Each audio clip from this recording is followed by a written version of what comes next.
스데반의 순교 이후로 예루살렘에 꽁꽁 뭉쳐 있었던 사랑 공동체는 뿔뿔이 흩어졌습니다.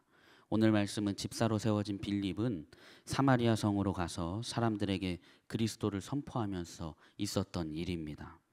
오늘 말씀을 묵상하면서 성령께서 어떤 일을 하시고 우리에게 어떤 말씀을 붙잡게 하시는지 함께 살펴보고 붙잡고 기도하고 싶습니다.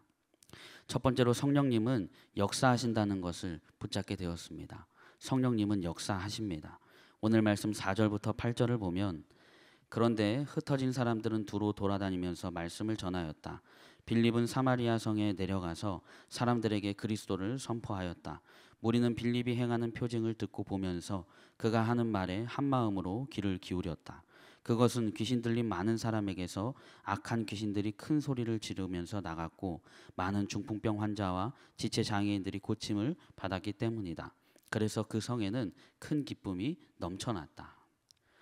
스데반의 순교로 예루살렘에 있었던 그리스도인들은 유럽 전역으로 흩어지게 됩니다. 스데반과 함께 집사로 세워진 빌립은 오늘 사마리아 성으로 가게 됩니다. 그리고 그곳에서 그리스도를 선포했습니다. 그리고 표징을 행했습니다. 귀신이 나가고 많은 환자들이 고침을 받았습니다. 성 안의 사람들은 이 표징을 보고 들으면서 빌립이 하는 말에 귀를 기울였습니다. 그리고 그 사마리아 성 안에 큰 기쁨이 넘쳤다고 말하고 있습니다. 저는 말씀을 묵상하면서 사마리아 성 안에 복음의 역사가 일어나자 큰 기쁨이 넘쳤다는 것에 주목하게 되었습니다. 오늘 성령님께서 하신 일 첫 번째가 바로 이것이라고 붙잡게 되었습니다. 성령께서는 복음의 역사가 일어날 때 기쁨이 있게 하십니다. 성령님은 오늘 말씀에 역사하십니다. 일하십니다. 그리고 우리 안에 기쁨이 있게 하십니다. 오늘 말씀을 그대로 우리에게 적용하고 싶습니다. 성령님은 우리가 복음으로 살 때, 우리가 말씀으로 살 때 우리 안에서 역사하십니다. 그리고 일하십니다. 그리고 우리에게 기쁨이 있게 하신다는 것을 보게 되었습니다. 바울과 실라가 기도하는 곳에 가는 길에 점치는 귀신 들린 여종 하나를 만나게 되었습니다. 이 귀신 들린 여종은 점을 쳐서 주인들에게 돈을 벌어다 주는 일을 했습니다. 그런데 그 여종이 바울과 실라를 따라오면서 계속 소리를 질렀습니다. 그런데 바울과 실라가 기도하러 갈 때마다 여러 날 그렇게 하니까 많이 괴로웠습니다. 그래서 그 귀신에게 예수 그리스도의 이름으로 내가 너에게 명하노니 그에게서 나오라 말합니다. 그리고 귀신이 떠나갑니다. 여종의 주인들은 자기 돈벌이가 끊어진 걸 보고 바울과 실라를 고소합니다. 그리고 감옥에 갇히게 됩니다. 감옥에 갇힌 바울과 실라는 주님을 찬양했습니다. 그때 큰 지진이 일어나고 감옥 문이 열리고 옥새가 풀어졌습니다.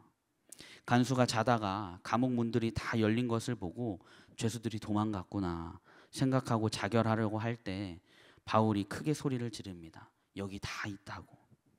간수들이 그들 앞에 엎드려지고 구원을 받습니다. 그리고 그 간수의 집에 있는 모든 사람들도 구원을 받게 됩니다. 바울이 다른 감옥에 갇혀 있을 때 빌립보 교회에 썼던 편지가 있습니다. 오늘 빌립보서입니다. 그런데 빌립보서 안에는 기쁨과 감사라는 단어가 아주 많이 나옵니다.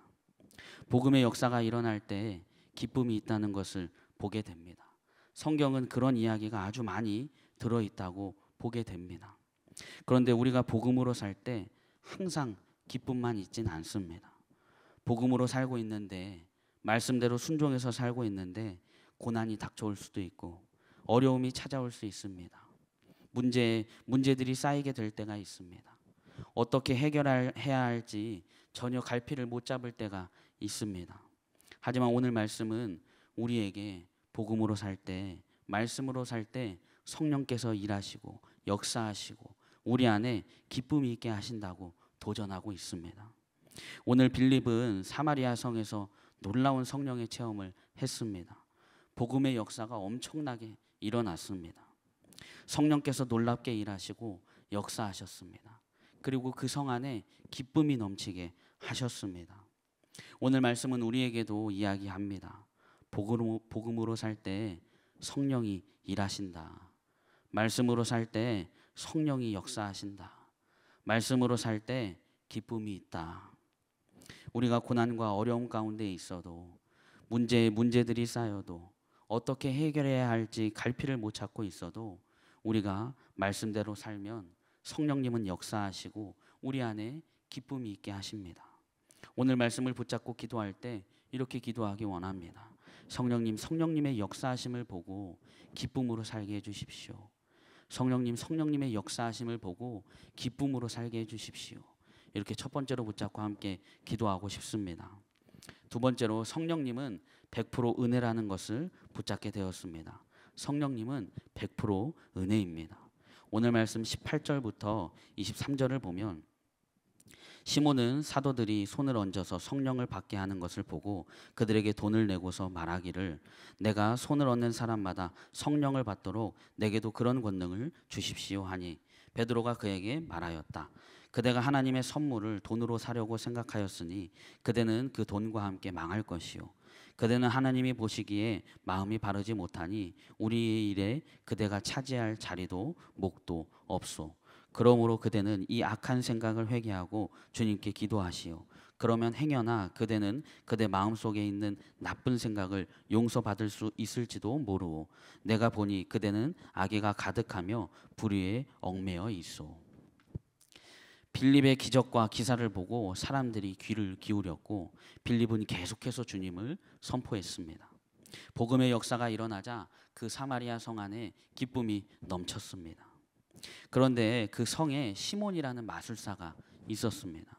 그는 마술을 부려서 사마리아 사람들을 놀라게도 하고 사람들에게 이 사람은 하나님의 능력을 소유하는 사람이다 이런 이야기도 듣고 사람들이 참 많이 따랐다고 합니다. 그런데 오늘 이 사마리아 성에 빌립이 주님을 선포하고 여러 기적과 기사로 사람들이 빌립의 말을 믿고 세례를 받게 되었습니다. 오늘 시몬도 그 사람들 중에 한 명이었습니다.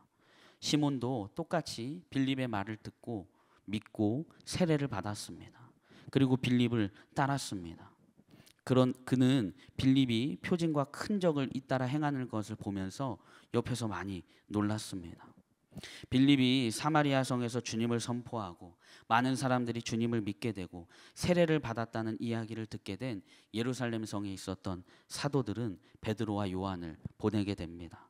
그리고 베드로와 요한은 사마리아 사람들이 성령을 받을 수 있게 하려고 그들을 위해 기도했습니다. 사마리아 사람들은 주 예수의 이름으로 세례만 받았을 뿐 그들 가운데 아무에게도 아직 성령이 내리시지 않았었습니다. 그래서 베드로와 요한이 그들에게 손을 얹고 기도하니까 그들이 성령을 받기 시작했습니다. 성령을 받는 것을 본 시몬은 베드로와 요한에게 돈을 주면서 자신에게도 그런 권능을 달라고 이야기합니다. 얼핏 보면 사모함으로 볼 수 있습니다. 아, 성령의 능력을 경험하고자 체험하고자 저렇게까지 하는구나. 그러나 베드로는 그런 시몬을 향해 하나님이 보시기에 마음이 바르지 못하다.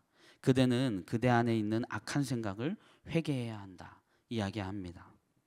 시몬은 분명히 예수님의 복음을 들었고 믿고 세례를 받고 따라다녔습니다.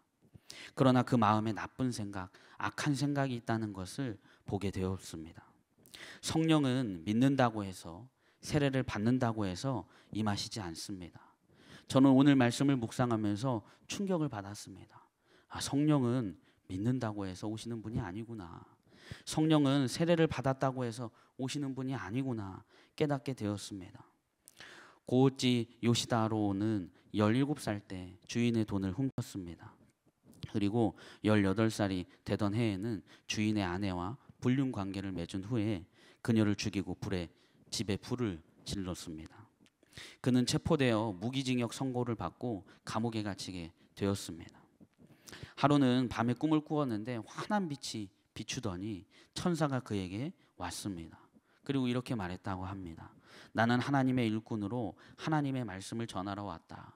지금 내가 너에게 보여주는 성경을 읽고 말씀대로 행하여라. 천사는 그에게 커다란 성경을 펼쳐 보여주고는 곧 사라졌습니다. 며칠 후에 그는 똑같은 꿈을 꾸었습니다. 그는 고민 끝에 성경을 구하게 되었습니다. 그리고 그는 밤낮으로 성경을 읽었습니다. 혼자 성경을 읽을 뿐만 아니라 사람들을 모아놓고 읽어주기까지 했습니다. 그 후 교도소 안에는 일대 변혁이 일어났습니다. 고오지 이분의 변화는 물론이고 그와 함께 동일한 죄를 지었던 무서운 죄인들까지도 하나둘 변화되어 가고 있었습니다. 이제 성경은 모든 죄수들의 공동 소유물로서 그들로부터 가장 소중하게 여겨지는 물건이 되었습니다. 그리고 교도소 안을 변화시킨 장본인이자 무기징역을 선고받은 이 고오지는 특사로 가출옥이 되는 기쁨을 누리게 되었다고 합니다. 고오지에게 하나님은 선물을 주셨습니다. 성령을 주셨습니다. 그리고 변화하게 하시고 기쁨이 넘치게 하셨습니다. 저는 오늘 말씀을 묵상하면서 성령님은 하나님의 선물이구나, 100% 하나님의 은혜라는 것을 깨닫게 되었습니다. 성령님은 100% 은혜입니다. 선물은 생일이라고 해서 다 받는 것은 아닙니다. 누군가 주어야지 받게 되는 게 선물입니다. 성령은 오늘 선물이라고 이야기합니다. 하나님께서 우리에게 주신 선물입니다. 또 다른 말로 은혜입니다.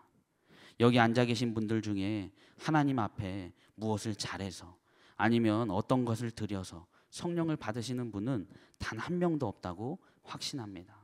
우리 모두는 100% 은혜로 성령을 받았습니다. 우리 안에 이미 성령이 계십니다. 성령이 이미 우리 안에 우리와 늘 함께 하십니다.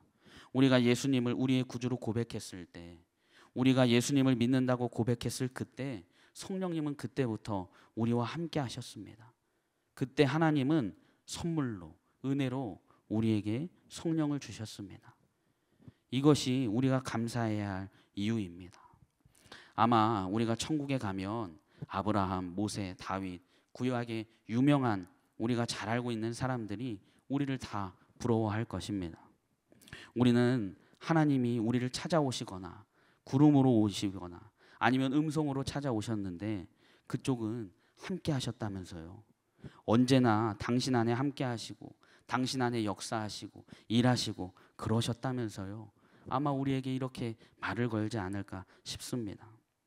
100% 하나님의 은혜로, 하나님의 선물로 우리는 성령과 함께 살 수 있게 되었습니다. 오늘 우리에게 선물로 주신 그 성령님과 함께 살아가는 하루가 되길 소망합니다. 오늘 하루가 그런 하루가 되길 소망합니다. 100% 은혜로 주신 성령님과 함께 살아가는 하루가 되게 해주십시오. 이렇게 두 번째로 붙잡고 함께 기도하고 싶습니다. 오늘 두 가지를 나누었습니다. 복음의 역사가 일어날 때 사마리아에 성령의 역사하심과 큰 기쁨이 있었습니다. 우리도 복음으로 살 때, 우리도 말씀으로 살 때 우리 안에 성령께서 역사하시고 일하시고 우리 안에 기쁨이 있게 하십니다. 그리고 그 성령님은 100% 하나님의 은혜, 하나님의 선물인 것을 보게 됩니다. 우리는 이미 그 은혜를, 그 선물을 받았습니다. 성령님이 우리 안에 계십니다. 오늘 그 성령님과 함께 살아가길 소망합니다. 오늘 이것을 붙잡고 두 번 나눠서 함께 기도하고 싶습니다. 첫 번째로 성령님의 역사하심을 보고 기쁨으로 살아가게 해주십시오. 말씀으로 살 때 기쁨만 있진 않습니다. 고난도 있고 어려움도 있고 조롱도 있고 낙심도 있고 갈등도 있습니다. 그러나 오늘 말씀은 우리에게 도전합니다. 말씀으로 살 때 성령의 역사가 있다. 말씀으로 살 때 기쁨이 있다. 오늘 이 말씀을 그대로 붙잡고 기도하고 싶습니다. 성령님의 역사하심을 보고 기쁨으로 살아가게 해주십시오. 우리 첫 번째로 함께 기도하겠습니다. 은혜와 진리의 성령님, 오늘도 우리의